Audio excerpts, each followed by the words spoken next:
បាទជំរាបសួរជួបជាមួយខ្ញុំច័ន្ទពិសាជាអនុប្រធានយុវដ្ឋានផ្នែកលក់គ្រប់គ្រងឧបករណ៍កសិកម្មនៅក្រុមហ៊ុន Go Green បាទថ្ងៃនេះខ្ញុំឃើញថាកសិករឬក៏ម្ចាស់ចម្ការជាច្រើនដែលគាត់ជួបបញ្ហាទៅលើតំបន់ដែលគាត់មានដំណាំចង្អៀត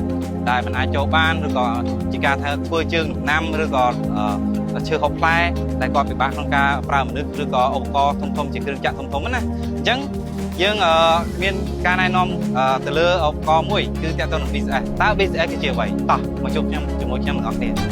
បាទនេះហើយគឺជា Tractor BSS ដែលខ្ញុំចង់ណែនាំទាំងអស់គ្នា Tractor BSS នេះគឺជាផលិតផលដែលនាំចូលមកពីប្រទេសអ៊ីតាលីដំឡើងនៅប្រទេសអ៊ីតាលីសុទ្ធហើយវាមានគុណភាពខ្ពស់ក្នុងការធ្វើការងារផ្សេងៗទៀត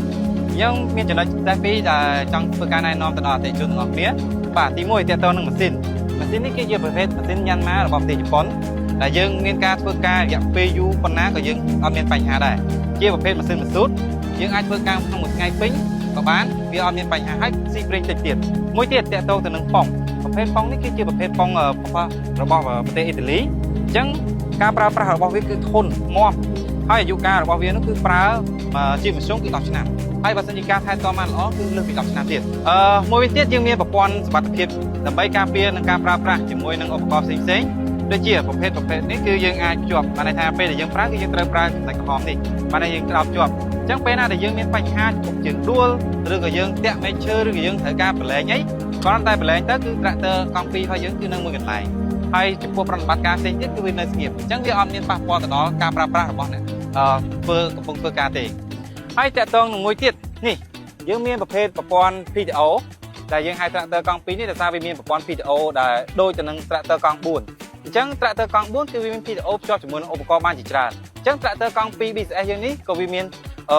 PTO មួយគឺសម្រាប់ភ្ជាប់ជាមួយនឹងឧបករណ៍បានច្រើនដូចគ្នាបាទហើយមួយវិញទៀត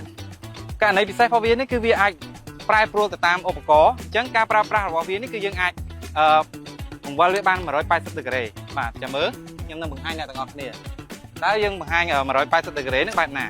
បានន័យថាយើងអាចប្រើវាបានទាំងមុខយើងអាចប្រើវាបានទាំងក្រោយអញ្ចឹងពេលដែលយើងទម្លាក់ដៃវាហើយយើងអាចបង្វិលវាបានទៅខាងក្រោយ180ដឺក្រេអញ្ចឹងយើងមើលទៅបាទនេះហើយជាចំណុចពិសេសរបស់វាហើយយើងអាចភ្ជាប់ជាមួយនឹងដៃវាវិញមកបាទបានន័យថាយើងអាចប្រើ Tractor កង់2នេះបានទាំងមុខបានទាំងក្រោយហើយករណីមួយទៀតបើសិនជាអ្នកទាំងអស់គ្នាថាអូឥឡូវវាទាបម៉េះហើយយើងខ្ពស់អញ្ចឹងយើងអាចសេរីកវាបានយើងអាចសេរីតាមកម្ពស់មនុស្សបានបាទអញ្ចឹងយើងអាចសេរីថាអូឥឡូវខ្ញុំខ្ពស់ហើយខ្ញុំចង់សេរីលើកខ្ពស់តែបើសិនជាអ្នកដែលគាត់ប្រើប្រាស់គាត់មានកម្ពស់ទាបយើងអាចសេរីឲ្យវាទាបបានអញ្ចឹងពេលដែលយើងដាក់ឧបករណ៍ទៅគឺការថ្លឹងរបស់វានឹងគឺស្មើគ្នាបាទបែបនេះតែបើសិនជាយើងលើកបែបនេះគឺវាធ្ងន់ហើយតែបើសិនយើងដាក់ឧបករណ៍គឺទម្ងន់វាគឺគេថ្លឹងមកគឺការប្រើប្រាស់គឺស្រួលហើយស្មើគ្នាល្អនេះជាចំណុចពិសេសរបស់វាហើយមួយវិញទៀតTractor កង់2 BSS នេះគឺវាងាយស្រួលមែនតើក្នុងការចូលទៅតំបន់ចង្អៀតតំបន់ដែលពិបាកធ្វើការជាមួយ Tractor ធំគឺវាមានភាពងាយស្រួលដូចជាចង្ការអាមេរិកដែលវាមានរងតូចអញ្ចឹងយើងចន្លោះរងប៉ុណ្ណឹងគឺយើងអាចចូលជាមួយនឹង Tractor យើងបានហើយអញ្ចឹងយើងចង់ជ្រោយដីយើងចង់ពូនរងសងខាងយើងអាចភ្ជាប់ជាមួយនឹងឧបករណ៍នេះបានហើយករណីដូចថាឥឡូវតំបន់ខ្លះគាត់ត្រូវការពូនគល់យើងក៏អាចជាប់ជាមួយនឹងឧបករណ៍ពូនគល់បន្ថែមទៀតក៏បានដែរតិចទៀតខ្ញុំនឹងបង្ហាញទៅលើឧបករណ៍ផ្សេងមួយទៅដល់អ្នកទាំងអស់គ្នាឲ្យបានដឹងថាតើឧបករណ៍អ្វីខ្លះដែលTractor កង់2 BSS នេះវាបានភ្ជាប់បានជាមួយបាទ